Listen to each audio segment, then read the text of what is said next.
nos toca la porción o parashá Shlach. Sí, puede encontrarse acompañada de otra palabra que es Shlach Leja. En cualquier caso, si es que la encontramos sola, como he puesto en pantalla, significa nada más envía. Si la encontramos junta con la otra palabra, será envía para ti o envía a pesar de ti. ¿Listo? Esta porción está ubicada en los capítulos 13 hasta el capítulo 15, versículo 41. Abarca el capítulo, me repito, 13, 14, 15. Es la cuarta porción del libro de Números.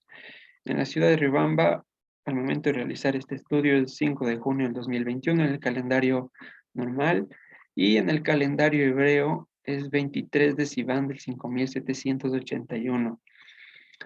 Al finalizar la siguiente semana, después del Shabbat, eh, estaremos teniendo inicio de mes, así que, pues, como siempre, estar muy atentos. El versículo de hoy, sobre el cual nos estaremos apoyando o mencionando, es uno que ya lo hemos leído mucho y menciona, así que la fidelidad, la fe, la emuná viene por el oír y el oír por la palabra de Dios, ¿sí? Dicho esto, vamos a iniciar eh, con un brevísimo contexto de lo que vamos a estudiar hoy. Esta porción, por lo que narran estos capítulos, es el punto de quiebra en la historia, vamos a decirlo así, de una muerte que ya se venía anunciando. Sí, tan pronto como salieron los hijos de Israel, empezaron a murmurar y hoy alcanza su punto máximo al levantar una ofensa muy grave contra Dios, una ofensa que marcó un antes y un después, puesto que después de este capítulo o en este capítulo se narra la sentencia, se establece la sentencia de que aquella generación permanecerá vagando en el desierto 40 años mientras muere para que ingrese la siguiente generación a la tierra prometida. Esta historia se desarrolla aquí en el punto 12 que tienen en pantalla, en Cades Barnea. Es, vamos a decirlo, un punto fronterizo con la tierra prometida que tienen acá en la parte superior. En cuestiones simples, nada más tenían que dar dos pasitos y entraban a la tierra prometida y de pronto así diciéndolo en broma ya no se escribía Deuteronomio. Pero pues bueno, pasó todo lo que no tenía que pasar y ya pues las consecuencias que conocemos muy claras, ¿sí? Lo que quiero que nos ubiquemos es la cercanía con la tierra prometida, lo fácil que pudo haber sido para ellos entrar, nada más, pero algo se desequilibró en la congregación de Israel, por supuesto no en todos, algo se desconfiguró y terminaron extendiendo su estadía en el desierto por aquí 40 años más. Vamos a empezar y vamos a abrir nuestra Biblia en el capítulo 13 del libro de Números, por favor.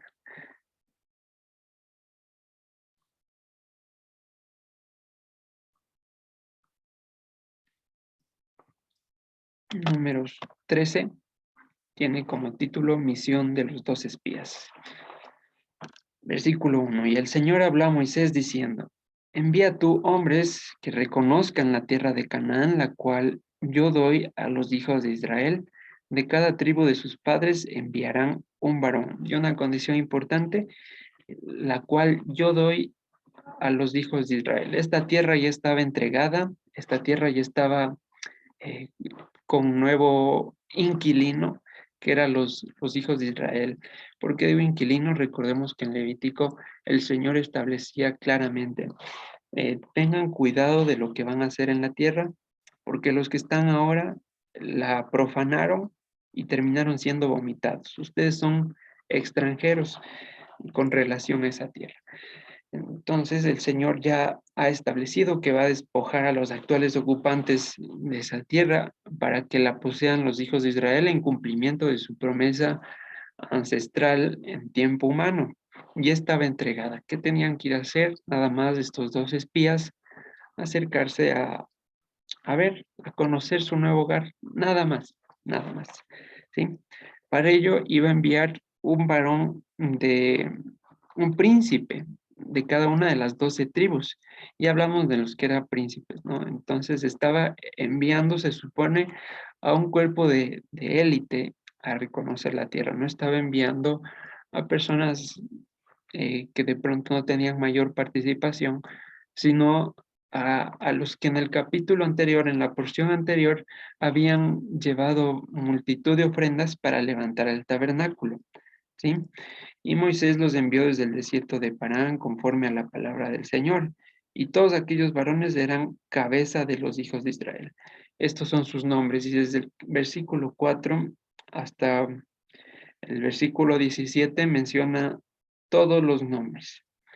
Y empezamos en el versículo 16, pues aquí se le cambia el nombre a Josué, hijo de Nun, de Oseas, al nombre con el que le conocemos. Se le cambia de Oseas a Josué. Este nombre Josué, Yehoshua, ¿no? Y este nombre, si el traductor hubiera querido ponerlo aquí, sin ningún problema pudo haber dicho y cambió el nombre de Oseas a Jesús, puesto que Josué y Jesús parten del mismo nombre en hebreo, Yehoshua.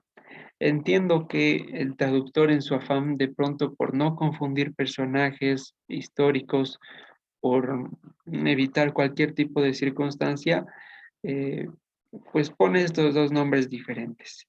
Aunque ambos Josué lleva la tierra prometida terrenal y nuestro Señor Yeshua tiene la misión, no más bien la misión, se va a encargar de introducirnos a la tierra prometida eterna, cumplen una función similar, o más bien Josué era un preámbulo de Jesús, como varios personajes mostraban el carácter de nuestro Mesías, pues se le cambia el nombre. Lo importante, tener esto en cuenta, ¿no? Y conocer de dónde sale, ¿sí?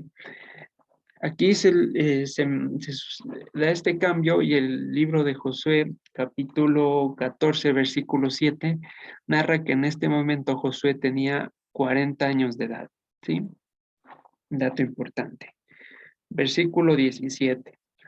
Los envió pues Moisés a reconocer la tierra de Canaán, diciéndoles, suban de aquí al Negev y suban al monte y miren la tierra cómo es y el pueblo que la habita, si es fuerte o débil, si poco o numeroso, cómo es la tierra habitada, si es buena o mala, y cómo son las ciudades habitadas, si son campamentos o plazas fortificadas, y cómo es el terreno, si es fértil o estéril, si en él hay árboles o no, y esfuércense y tomen del fruto del país. Y era el tiempo de las primeras uvas, ¿sí? Versículo 21. Aquí en la parte izquierda tienen todas las características con las cuales iban a reconocer la tierra. ¿Sí? Versículo 21. Y ellos subieron y reconocieron la tierra desde el desierto de Sin hasta Rehob, entraron a Hamat y subieron al Negev y vinieron hasta Hebrón, y allí estaban Aimán, Sesai y Talmai, hijos de Anac. Hebrón fue edificada 7 años antes de Zoán en Egipto, y llegaron hasta el arroyo de Escol, y de allí cortaron un sarmiento con un racimo de uvas, el cual trajeron dos en un palo, y de las granadas y de los higos. Y se llamó aquel lugar el Valle de Escol, por el racimo que cortaron de allí los hijos de Israel. Y volvieron de reconocer la tierra al fin de 40 días. Y anduvieron y vinieron a Moisés y a Aarón y a toda la congregación de los hijos de Israel en el desierto de Parán, en Kadesh o en Cades, y dieron la información a ellos y toda la congregación y les mostraron el fruto de la tierra. En el versículo 26, toda la congregación de los hijos de Israel había grandísima expectativa por la nueva tierra que iban a ocupar. Entonces todos con mucha atención, con mucha felicidad, se preparan para oír las noticias de la tierra por la cual abandonaron Egipto, la tierra que había sido prometida a todos los padres y con la cual de pronto muchos llegaron a pensar en algún punto que era solo una fábula o que era algo que se hizo costumbre de tantas veces repetirlo. Bueno, en este punto estaban ya cerca y muy expectantes de lo que iban a oír, y no solo que iban a oír, sino iban a ver una muestra de la tierra que les esperaba, iban a ver el fruto. Entonces, en el versículo 27 y 28 sale el siguiente informe, y les contaron diciendo: nosotros llegamos a la tierra a la cual nos enviaste, en la que ciertamente fluye leche y miel. Les mandó a preguntar si el terreno era fértil o estéril. Les dice que la tierra fluye leche y miel, así que, y que la tierra si es buena o mala. Entonces aquí ha cumplido con el cometido. Dice, pero, o en versículo 28, el pueblo que habita aquella tierra es fuerte, y las ciudades muy grandes y fortificadas. También vimos allí a los hijos de Anac. Amalec habita el Negev, y el Eteo, y el Jebuseo, y el Amorreo habitan en el monte, y el Cananeo habita junto al mar y a la ribera del Jordán.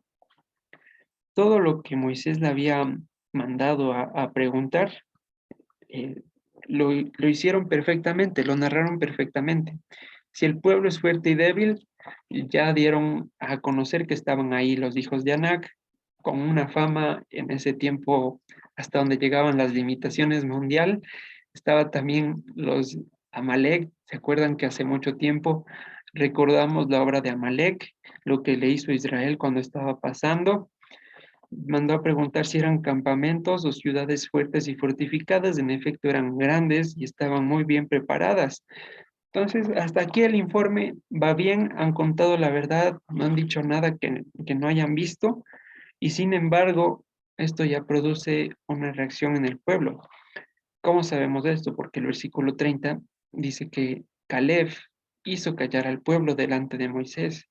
Empezaron las murmuraciones, empezó el susto, pero hasta ahí no era fundamentado, porque si volvemos a Éxodo capítulo 3 versículo 17, desde aquel momento el Señor deja muy en claro que la tierra que van a ocupar pertenece a estos personajes, ¿sí? Estaban al tanto de esta situación, es decir, nunca se les dijo van a ir a una tierra desocupada simplemente a llegar a instalarse, aunque básicamente eso fue lo que pasó, pero estaban debidamente notificados. Aún así, ya empezó el malestar en el pueblo, ya empezaron a inquietarse con lo que escucharon. Y Caleb muy acertadamente dice lo siguiente: subamos luego y tomemos posesión de ella, porque más podremos nosotros que ellos. Habla claro. Pero ¿por qué, Caleb? ¿Por qué dice eso? Versículo 31. Mas los varones que subieron con él dijeron: no podremos subir contra aquel pueblo, pues porque es más fuerte que nosotros. Y este versículo aún sigue siendo verdad, pero no es la verdad completamente. Desde un punto de vista lógico, por supuesto, una ciudad fortificada, ¿cómo no va a vencer un campamento? Personas habituadas para la guerra, ¿cómo no van a vencer a personas que venían de una esclavitud? Sí, que en el mejor de los casos de pronto sabían coger un hacha, un asadón o los instrumentos de trabajo que había en esa época. Desde cierto punto de vista, siguen diciendo la verdad, ¿sí? Pero los hijos de Israel no son otro pueblo más y por eso no es la verdad completa, porque no iban solos y se olvidaron ya tan pronto como salieron de Egipto. Desde adentro consumieron a todo un país y no porque hayan sido extremadamente fuertes, sino porque el Señor Dios Todopoderoso se santificó en medio de Egipto con las 10 plagas.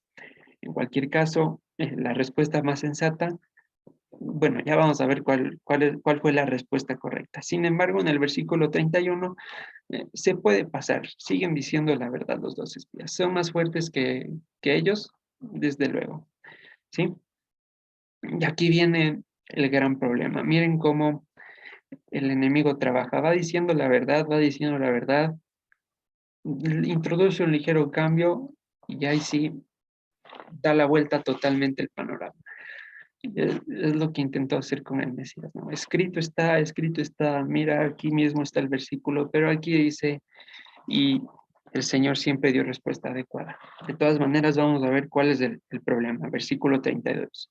Y hablaron mal entre los hijos de Israel de la tierra que habían reconocido, diciendo, la tierra por donde pasamos para reconocerla es tierra que traga a sus moradores, y todo el pueblo que vimos en medio de ella son hombres de grande estatura.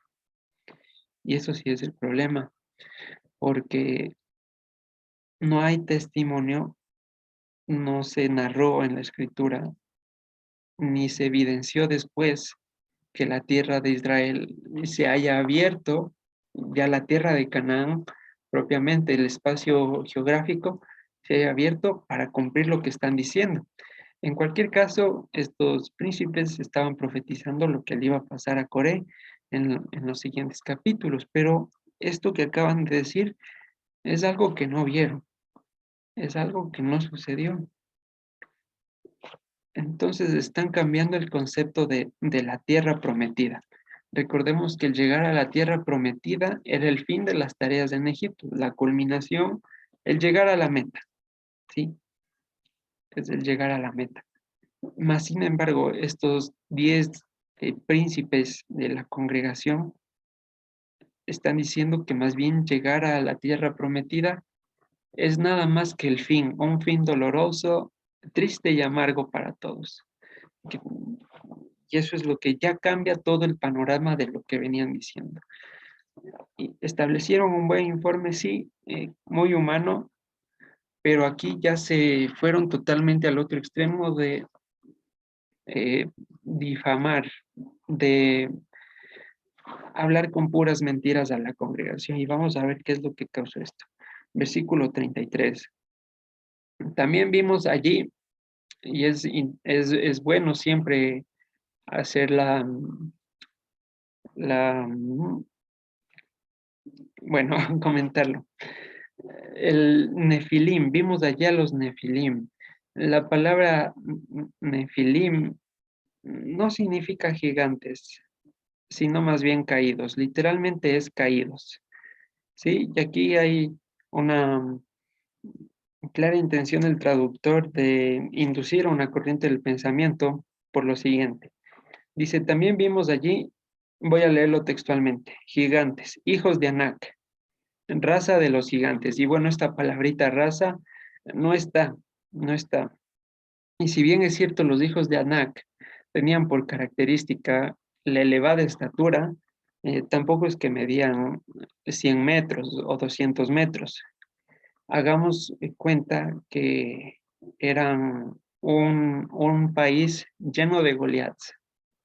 ¿Sí? Entonces, una cosa es enfrentar a un campeón, o sea, refiriéndome a un capitán del ejército contrario, a uno solo con esas características, que enfrentarse a todo un ejército con las características de Goliat. Entonces, estos hijos de Anak sí eran gigantes, y dice, éramos nosotros a nuestro parecer como langostas, y así les parecíamos a ellos, porque sí tenían em, características de personas muy altas, más sin embargo, estos nefilim son caídos, ¿sí? Entonces, hay que tener cuidado, puesto que de aquí saben salir algunas corrientes místicas y cosas que se alejan de la escritura. Entonces voy a leer de mejor manera el versículo 33. También vimos allí a los caídos, hijos de Anac, de los caídos, y éramos nosotros a nuestro parecer como langostas, y así les parecíamos a ellos. Son diferencias que sí cambian, ¿no? Pero bueno, vamos a continuar.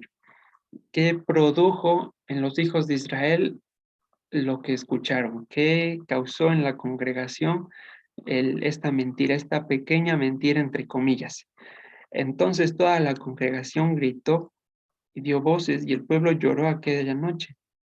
Y se quejaron contra Moisés y contra Aarón todos los hijos de Israel, y les dijo toda la multitud: ojalá muriéramos en la tierra de Egipto, o en este desierto, ojalá muriéramos. ¿Y por qué nos trae el Señor a esta tierra para caer a espada y que nuestras mujeres y nuestros niños sean por presa? ¿No nos serían mejor volvernos a a Egipto. Lo preocupante de aquí es esa declaración. ¿Por qué nos trajo Dios a la muerte? Se están equivocando de personaje, ¿sí? La Jerusalén celestial, o al revés, la Jerusalén terrenal, que era la maqueta de la Jerusalén celestial, es el regresar al jardín del Edén, como dice allí en Apocalipsis capítulo 2, que al que venciere le dará de comer el árbol de la vida que está en medio del paraíso. Aquel lugar donde está el árbol de la vida que se nos está preparando cuando venga, es el medio para permanecer eternamente al lado del Señor. Y era la imagen, y esta Jerusalén terrenal, esta tierra prometida, este Israel terrenal, era la maqueta de lo que ya esperaba, de lo que nos espera a futuro. Entonces, decir que la Jerusalén celestial es el lugar donde voy a morir, donde voy a caer espada, donde que no se compara a Egipto, que vivir en el mundo es mejor, es una acusación terrible hacia Dios. Y como dije antes, siempre supieron el destino. Sin embargo, una mentira y una verdad a medias les cambió totalmente el panorama, tal cual como hizo la serpiente al escucharle a Eva, se olvidaron, se olvidaron de la promesa, a pesar de que estaban viendo aquí el fruto de esas uvas tan grandes y de una tierra que fluye leche y miel, no se centraron en aquello, sino se centraron en, en que la tierra se traga a los habitantes. Ya, entonces, ¿qué es lo que pasa aquí? Vamos a abrir nuestras Biblias en el Salmo 85, versículo 8.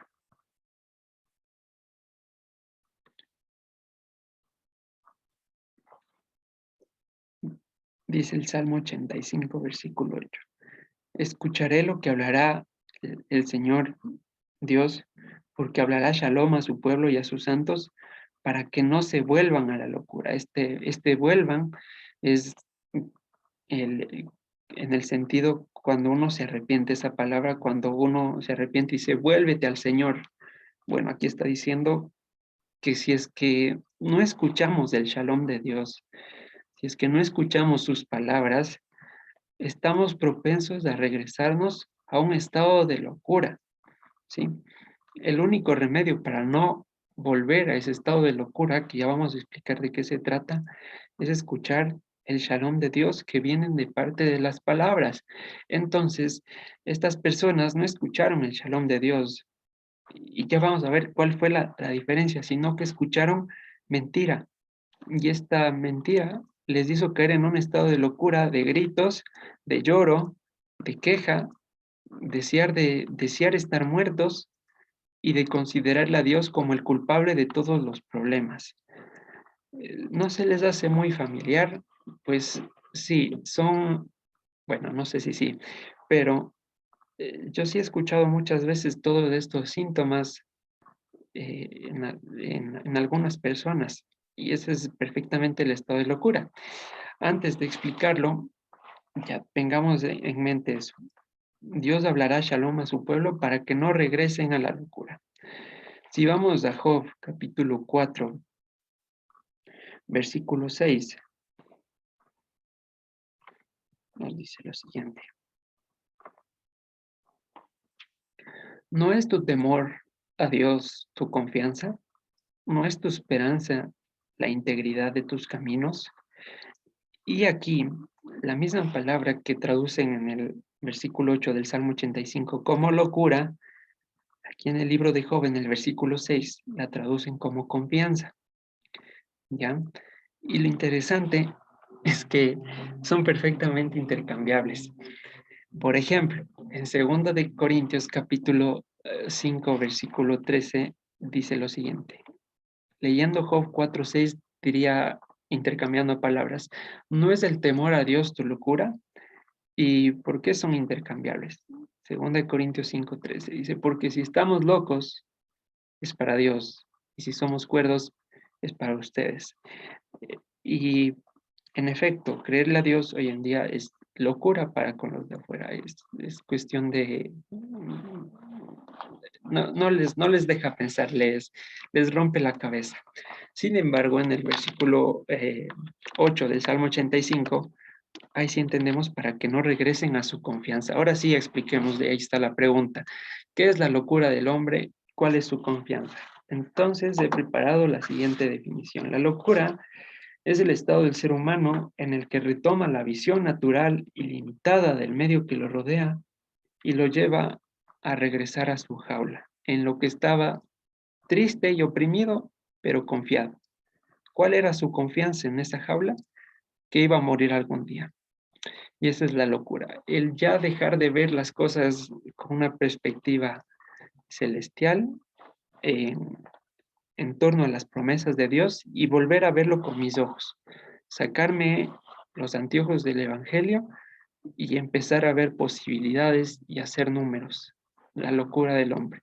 ¿En qué deriva eso? ¿En qué deriva apoyarnos en nuestra propia confianza, en nuestra propia prudencia? Gritos, lloros, quejas, deseos de muerte y el ferviente deseo de volver a Egipto, si no terminamos eh, emulando alguna de las características que vivíamos allá.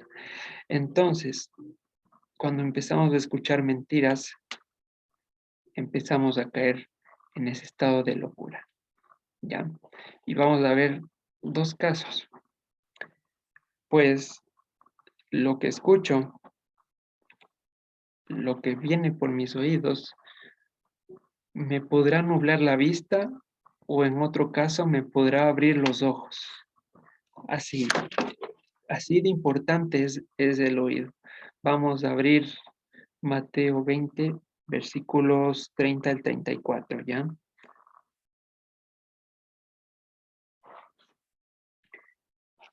Y dos ciegos que estaban sentados junto al camino, cuando oyeron que Jesús pasaba, clamaron diciendo: Señor, Hijo de David, ten misericordia de nosotros.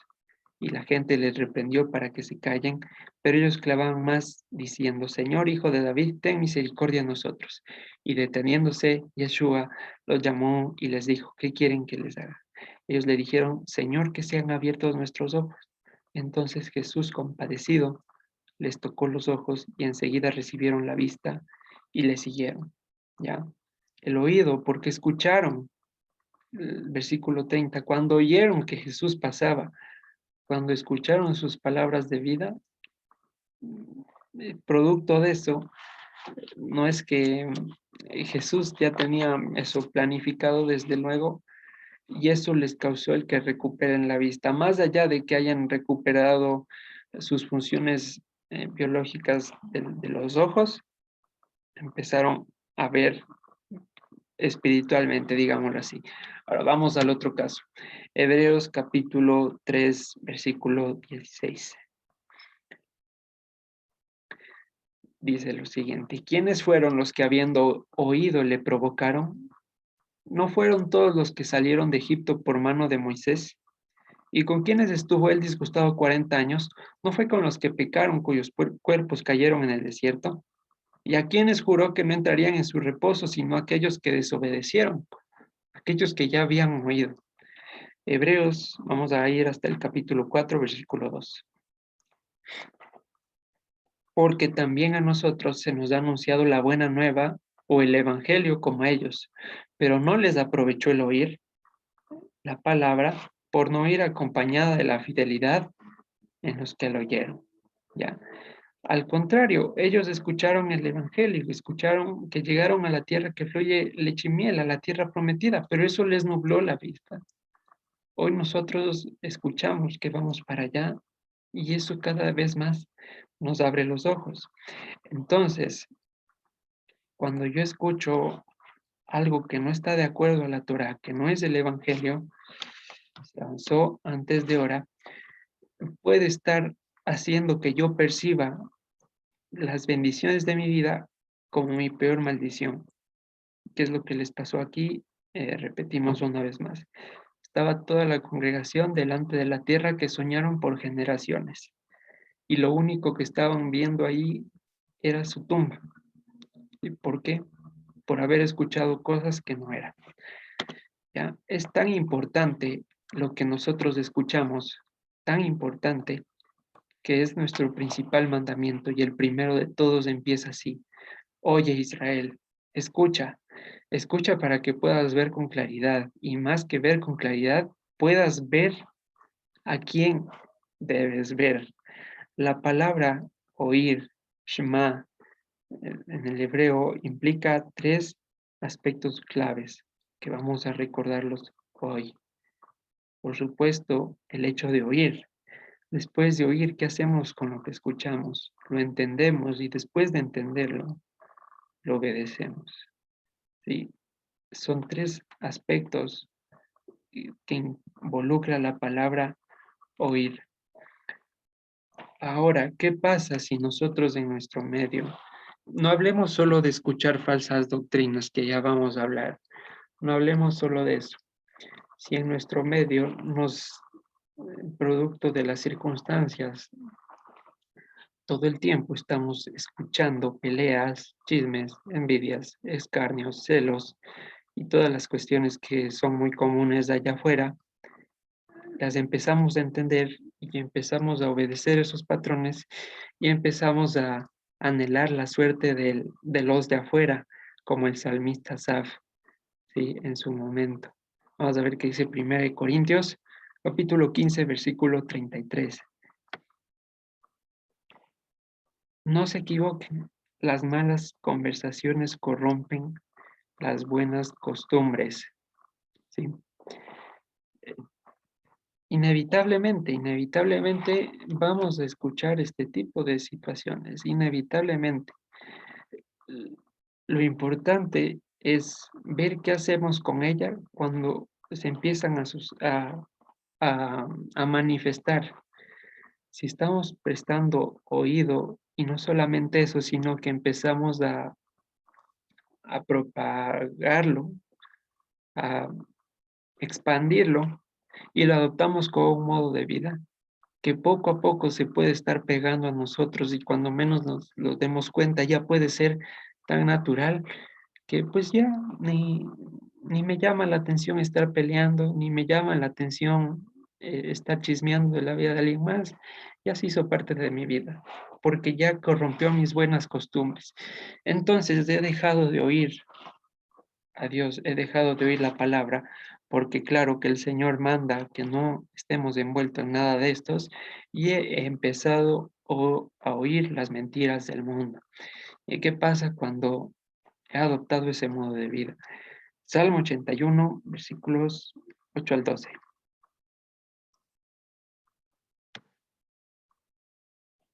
Dice lo siguiente, nuevamente, escucha, pueblo mío, y te amonestaré. Israel, si me escuchares, no habrá en ti Dios ajeno, ni te inclinarás a Dios extraño. Yo soy el Señor tu Dios que te hice subir de la tierra de Egipto. Abre tu boca y yo la llenaré para que no estés hablando estas cositas de acá. Pero mi pueblo no escuchó mi voz e Israel no me quiso a mí. ¿Qué pasa entonces cuando he adoptado esto como en mi modus operandi y ahora es mi día a día esta situación? Versículo 12. Los dejé, por tanto, a la dureza de su corazón, caminaron en sus propios consejos. Oh, si me hubieran oído, mi pueblo, si en mis caminos hubieran dado Israel, en un momento habría yo derribado a sus enemigos y vuelto mi mano contra sus adversarios. ¿Ya? Entonces, cuando ya voluntariamente, insistentemente, queremos deleitarnos en estas cuestiones de acá y no en escucharle al Señor, lo siguiente que sigue es probar de aquella dureza a ver hasta dónde nos lleva. Y eso puede tardar 40 años, 10 años, un año, no sé, el tiempo que el Señor se tome para hacer la transformación en el corazón y cuando Él lo disponga.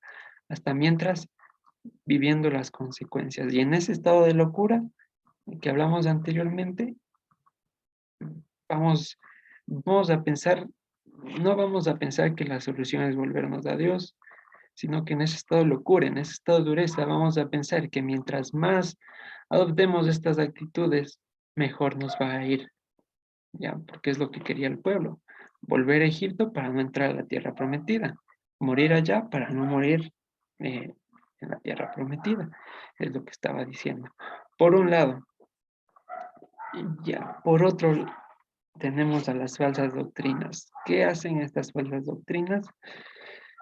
Son como tapones que se van adentrando en nuestros oídos de modo que van diluyendo la santidad de los mandamientos, nos van haciendo escuchar una voz que suena ahí, que de pronto tiene algunas palabras en hebreo, quizá no, que tiene alguna interpretación correcta de los versículos en algunos casos y enseñanzas buenas, pero llega una mentirilla así pequeña, camuflada, y que te pone un tapón en el oído para que no puedas escucharle a Dios. Y así es como se han generado algunas sectas. Tienen algunas cosas buenas, van bien, dicen, mi fundamento en la Biblia es este, pero también me baso en lo que dijo tal persona que es nuestro líder mundial, algo así, ¿no? Entonces eso se constituye en un tapón. ¿Y cuál es el peligro de eso? Que aleja la santidad. ¿Y no por qué la aleja? Porque empiezan a poner andamios de mentira, ¿ya? ¿Y en qué deriva? ¿En qué acaba todas estas actitudes? Vamos a abrir Números 14, volvemos a nuestra porción de hoy. Números 14, capítulo 40 al 44. Después de que murieron estos príncipes que dijeron esa mentira, que ofendieron a la tierra de Dios y que llevaron a confusión al pueblo, el resto del pueblo, a excepción de unos cuantos, dice lo siguiente. Y se levantaron por la mañana y subieron a la cumbre del monte diciendo, henos aquí para subir al lugar del cual ha hablado el Señor, porque hemos pecado. Y dijo Moisés, ¿por qué quebrantan el mandamiento del Señor? Esto tampoco les saldrá bien. No suban porque el Señor no está en medio de ustedes. No sean heridos delante de sus enemigos, porque la malecita y el cananeo están allí delante de ustedes y caerán espada, pues por cuanto han negado seguir al Señor, por eso no estará el Señor con ustedes. Sin embargo, se obstinaron en subir a la cima del monte, pero el arca del pacto del Señor y Moisés no se apartaron de en medio del campamento. Y descendieron el amalecita y el cananeo que habitaban en aquel monte, y los hirieron y los derrotaron persiguiéndoles hasta Horma. ¿Cómo, a dónde nos lleva este estado de locura? A querer adueñarme de lo que Dios me prometió, sí, pero por mis propios medios. Como ya no confío en las promesas del Señor, como ya he dejado de ver a través de lo que Él me prometió y del modo por el que Él me dio, empiezo a crear mis propios mandamientos basados en mi propia prudencia. ¿Y qué es lo que pasa? El enemigo, voy por un camino y el enemigo me sale por 7 caminos, porque estoy yendo en pos de mí y no en pos de Dios, ¿sí? Es el peligro de la locura, hacernos encima más creer que no necesitamos a Dios, sino que es suficiente con nosotros mismos. Eso nos lleva a hacer estrategias, nos lleva a nuevamente a ver los números y a creernos autosuficientes. Sí, el gran problema del ser humano, pensar que no necesita de Dios y que lejos del tabernáculo hay vida, nada más equivocado. Por eso el Señor, perdón, por eso el Señor Jesús narra en el Evangelio y dice, miren lo que oyen, pero le di la vuelta a escuchen lo que ven y me sorprendió mucho porque arrojó algo bastante interesante. No que arrojó, sino que la verdad lo sustentó.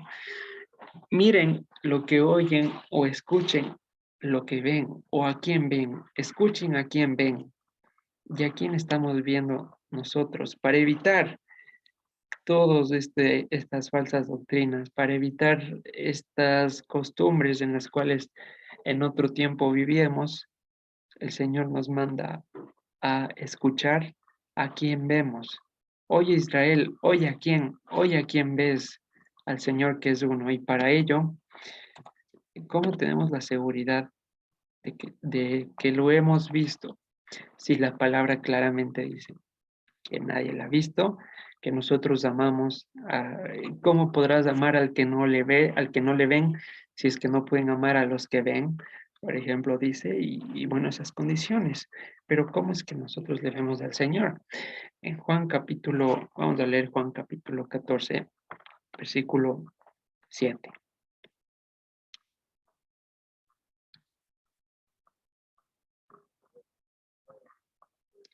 Vamos desde el 5 para tomar contexto. Le dijo Tomás, Señor, no sabemos a dónde vas. ¿Cómo pues podemos saber el camino? Jesús le dijo, yo soy el camino y la verdad y la vida. Nadie viene al Padre sino por mí. Si me conociesen, también a mi Padre conocerían. Y desde ahora le conocen y le han visto. Ya.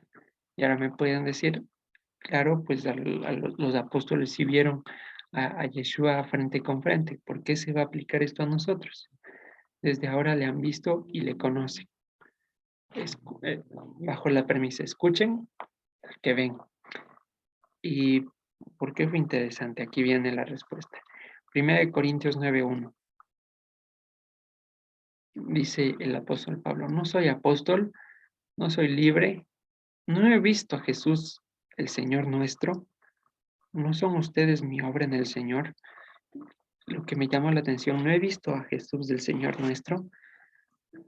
Él no lo vio cara a cara. De hecho, cuando se convirtió, cuando sucede el episodio de su conversión, lo que menciona la historia es que él escuchó una voz,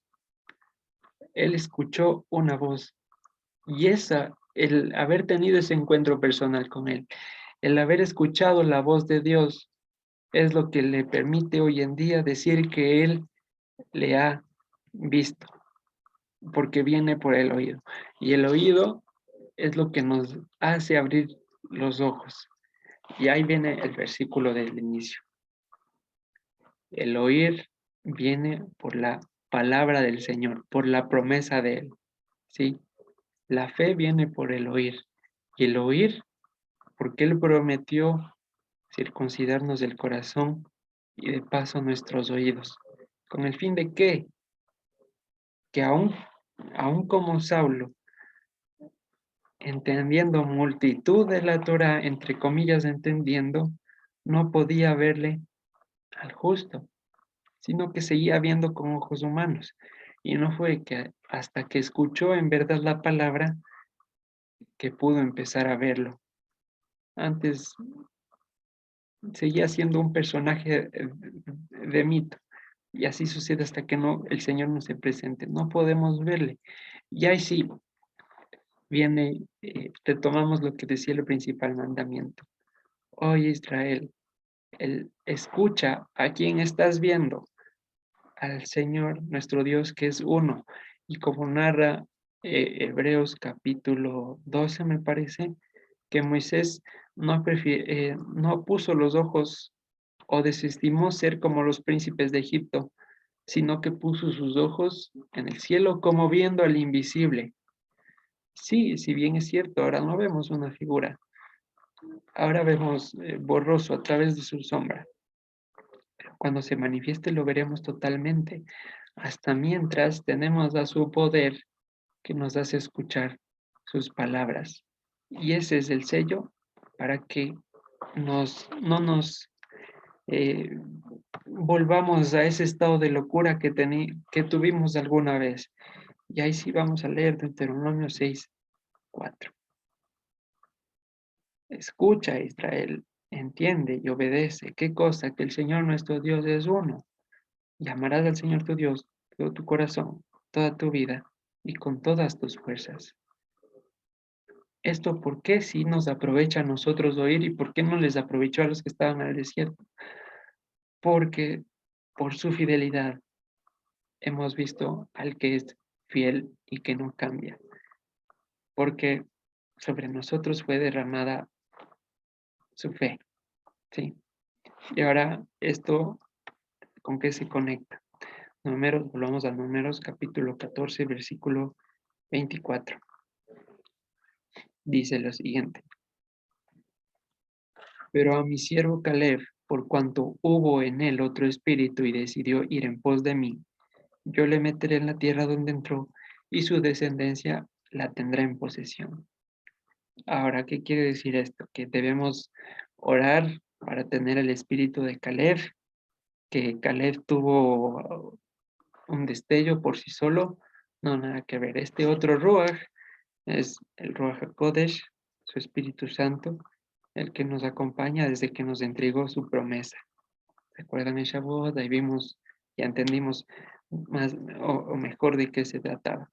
En cualquier caso, este Ruach que hoy habita en nosotros es lo que no nos hace ver lo humano, no nos hace ver que hay gigantes, que hay fortalezas, no nos hace ver eso, sino que nos recuerda que la lucha no es contra sangre ni carne, sino contra huestes y principados de maldad, y que en virtud de eso, lo que antes era imposible para el hombre, ahora es posible para Dios y ha sido hecho posible por Él.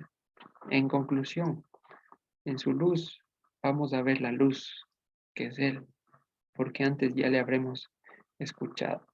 Cuando venga el buen pastor, reconoceremos su voz que nos lleve camino a encontrarnos con Él para que le veamos cara a cara. Todo por el oído.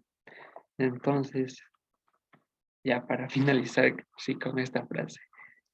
Miren lo que escuchan y escuchen a quien ven, teniendo cuidado de cualquier mala conversación, no sea que se infiltre allí alguna mala semilla, alguna cizaña esté creciendo sobre nuestro corazón, termine por contaminar todo el campo de manera alegórica, ¿sí? Y con eso vamos a terminar la enseñanza de hoy. Los hermanos que están en este momento en Facebook, agradecerles por su atención. Sigamos muy atentos a las enseñanzas de la congregación y fervientes en la oración. Tengan un excelente día de reposo y que el Señor les guarde siempre, por supuesto. Hasta luego. Un abrazo.